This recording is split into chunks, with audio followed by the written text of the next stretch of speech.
ನಮಸ್ಕಾರ. ಎಲ್ಲರಿಗೂ ಕನ್ನಡತಿ ಅಡುಗೆ ಚಾನಲ್‌ಗೆ ಸ್ವಾಗತ. ಸಬ್ಬಸಿಗೆ ಸೊಪ್ಪು ಕಟ್ ಮಾಡತ್ತಾರ ಅಂದ್ರೆ ನೀವು ಅಕ್ಕಿ ರೊಟ್ಟಿ ಮಾಡತ್ತಾರ ತಿಳ್ಕೊಬೇಡ್ರಿ.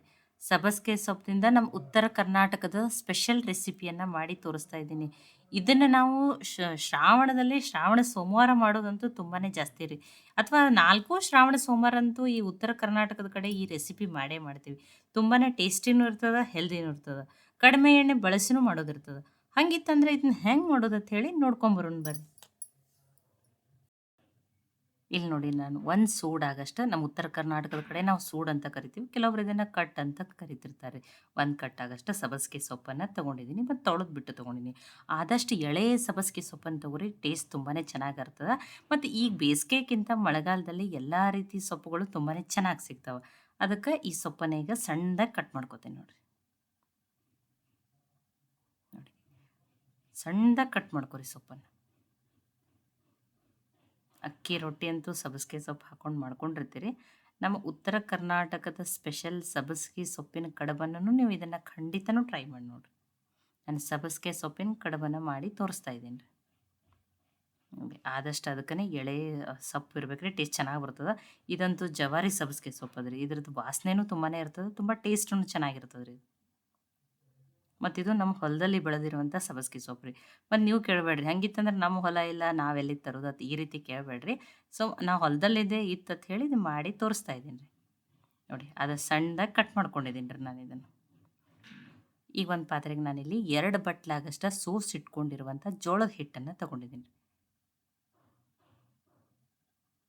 ನೋಡಿ 2 ಬಟ್ಲಾಗಷ್ಟು ಜೋಳದ ಹಿಟ್ಟನ್ನು ತಗೊಂಡಿದ್ದೀನಿ ರೀ ನಾನು.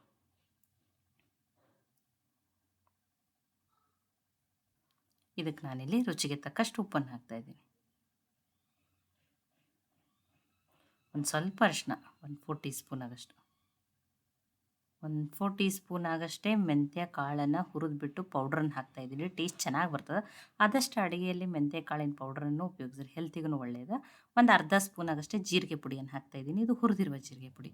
ಈಗ ಇದನ್ನು ಮಿಕ್ಸ್ ಮಾಡ್ಕೊಂಡಿದ್ದೀನಿ. ಇಲ್ಲಿ ನೋಡಿರಿ ಜೋಳದ ಹಿಟ್ಟು ನಿಮ್ಮ ಜಿಗಿ ಇತ್ತಂದ್ರೆ ಏನು ಮಾಡಿರಿ, ನೀವು ಇದನ್ನು ಹಾಗೇ ತಣ್ಣೀರಲ್ಲೇ ಹಿಟ್ಟನ್ನು ಕಲಸಿಬಿಟ್ಟು ತೊಗೊರಿ. ಇಲ್ಲ ನಮ್ಮ ಸ್ವಲ್ಪ ಜೋಳದ ಹಿಟ್ಟು ಜಿಗಿ ಕಡಿಮೆ ಅದಂದ್ರೆ ಒಂದು ಅರ್ಧ ಬಟ್ಲಾಗಷ್ಟು ಜಿಗಿ ಅಂದ್ರೆ ಕುದಿ ನೀರನ್ನು ಹಾಕಿಬಿಟ್ಟು ಹಿಟ್ಟನ್ನು ಕಲಸ್ರಿ. ಈ ಜೋಳದ ಹಿಟ್ಟು ಜಿಗಿ ತುಂಬಾ ಜಾಸ್ತಿ ಅದ್ರಿ. ಅದಕ್ಕೆ ಈಗ ತಣ್ಣೀರಲ್ಲೇ ಈಗ ರೊಟ್ಟಿಗೆ ಹೆಂಗೆ ಕಲಿಸ್ಕೊತೀವಲ್ಲ ಆ ರೀತಿ ಗಟ್ಟಿ ಅಲ್ಲ, ಸಾಫ್ಟಾಗಿಯೇ ಹಿಟ್ಟನ್ನು ಕಲಸಿ ರೆಡಿ ಮಾಡ್ಕೊತೀನಿ ರೀ. ನೀವು ಎಷ್ಟು ಹಿಟ್ಟನ್ನು ಸಾಫ್ಟಾಗಿ ಕಲಿಸ್ತಿರಲಿ ಅವಾಗ ಏನಾಗ್ತಾವೆ ರೀ, ಕಡುಬು ಅಷ್ಟೇ ಸಾಫ್ಟಾಗಿ ಬರ್ತಾವೆ. ಹಿಟ್ಟನ್ನು ಗಟ್ಟಿ ಕಲಸಿದ್ರೆ ಅವನು ಕಡುಬು ಗಟ್ಟಿ ಬರ್ತಾವೆ ರೀ. ನೋಡಿ ಹಿಟ್ಟನ್ನು ನಿಮಗೆ ನೋಡ್ರೇ ಗೊತ್ತಾಗತ್ತೆ. ಇದು ರೊಟ್ಟಿಗಿಂತನೂ ತುಂಬಾ ಸಾಫ್ಟಾಗಿಯೇ ಹಿಟ್ಟನ್ನು ಕಲಿಸ್ಬಿಟ್ಟು ತೊಗೊಂಡೀನಿ. ಜಿಗಿ ಇಲ್ಲಂದ್ರೆ ಅಷ್ಟೇ ನೀವು ಸ್ವಲ್ಪ ಜಿಗಿಯನ್ನು ಹಾಕೋರಿ. ಒಂದು ಅರ್ಧ ಸಣ್ಣ ಬಟ್ಲೆ ಒಂದು ಅರ್ಧ ಬಟ್ಲಾಗಷ್ಟು ಹಾಕೋರಿ. ಈ ಹಿಟ್ಟಂತೂ ರೆಡಿ ಆಗ್ಯದ ರೀ. ನೋಡಿ ಕೈಗೆ ಸ್ವಲ್ಪ ಎಣ್ಣೆ ಹಚ್ಕೊಂಡ್ಬಿಟ್ಟು ನೋಡಿರಿ ಇಷ್ಟಿಷ್ಟೇ ಹಿಟ್ಟನ್ನು ತೊಗೊಂಡ್ಬಿಟ್ಟು ಸಣ್ಣ ಸಣ್ಣ ಕಡುಬುಗಳನ್ನ ನೋಡಿ ಯಾವ ರೀತಿ ಮಾಡ್ಬೇಕಂತ ಹೇಳಿ ತೋರಿಸ್ತೀನಿ ನೋಡಿರಿ. ಎಷ್ಟು ಸಣ್ಣ ಇರ್ತದಲ್ಲ ಅಷ್ಟು ಬೇಗನೆ ಏನಾಗ್ತದೆ ರೀ, ಇದು ಸ್ಟೀಮ್ ಆಗ್ತದೆ. ಮತ್ತು ತಿನ್ನಾಕೂ ಸಣ್ಣ ಇದಷ್ಟೇ ಟೇಸ್ಟ್ ಚೆನ್ನಾಗಿರ್ತದೆ ರೀ. ಭಾಳ ದಪ್ಪ ದಪ್ಪ ದಿಪ್ಪು ಮಾಡ್ರೆ ಟೇಸ್ಟ್ ಚೆನ್ನಾಗಿರೋದಿಲ್ಲ ರೀ, ಭಾಳ ಹಿಟ್ಟಿಗತ್ಲೆ ಹತ್ತು.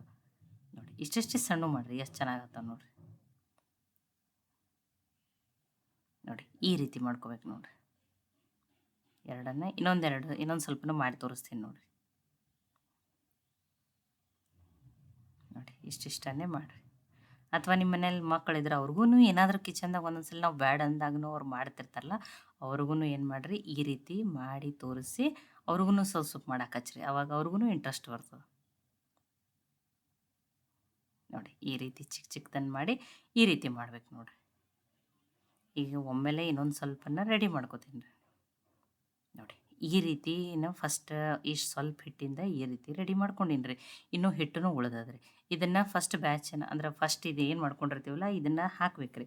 ಆಮೇಲೆ ಹಂಗನ ಅವು ಸ್ಟೀಮ್ ಆದಮೇಲೆ ಈ ರೀತಿ ಮತ್ತೆ ಮತ್ತೆ ಮಾಡಿ ಎಷ್ಟು ಎಷ್ಟು ಸಲ ಆಗ್ತದಲ್ಲ ಅಷ್ಟು ಸಲ ಹಾಕಬೇಕು. ನಾನು ನಿಮಗೂ ತೋರಿಸ್ತೀನಿ. ಸ್ಟೀಮ್ ಮಾಡೋಕೆ ಆಲ್ರೆಡಿ ಕಡಾಯದಲ್ಲಿ ನೀರನ್ನು ಇಟ್ಕೊಂಡೀನಿ ಮತ್ತು ಚಾಣಿನೂ ಇಟ್ಟೀನಿ ನೋಡಿರಿ. ಫಸ್ಟ್ ಚಾಣಿ ಮೇಲೆ ಈ ರೀತಿ ಸಬ್ಬಸಿಗೆ ಸೊಪ್ಪನ್ನು ನೋಡಿ ಸ್ವಲ್ಪ ತೆಳುವಾಗಿ ಸ್ಪ್ರೆಡ್ ಮಾಡ್ಬೇಕು ರೀ ಅದನ್ನು. ಕೆಲವರು ಸಬ್ಬಸಿಗೆ ಸೊಪ್ಪನ್ನು ಹಿಟ್ಟಿನಲ್ಲಿನೇ ಕಲಸಿಬಿಟ್ಟು ಕಡುಬನ್ನು ಮಾಡ್ತಾರೆ. ಆಮೇಲೆ ಅದನ್ನು ಡೈರೆಕ್ಟಾಗಿ ನೀರಾಗೂ ಕುದಿಸ್ತಾರೆ, ಅದೊಂಥರ ಇರ್ತದೆ. ಇಲ್ಲಿ ನೋಡಿ ನಮ್ಮ ಮನೆ ಕಡೆ ಅಂದ್ರೆ ನಮ್ಮ ಕಡೆ ಯಾವ ರೀತಿ ಮಾಡ್ತಾರೆ ಅಂತ ಹೇಳಿ ಆ ರೀತಿ ತೋರಿಸ್ತದೆ. ನೋಡಿ ಈ ರೀತಿ ಆ ಕಡುಬನ್ನು ಹಾಕೋಬೇಕು. ನೋಡಿ ಸ್ವಲ್ಪ ಕೈಗೆ ಎಣ್ಣೆ ಹಚ್ಕೊಂಡು ಮಾಡಿರ್ತೀವಲ್ಲ ಆ ರೀತಿ ಏನು ಅಂಟೋದೂ ಇಲ್ಲ ಅವು.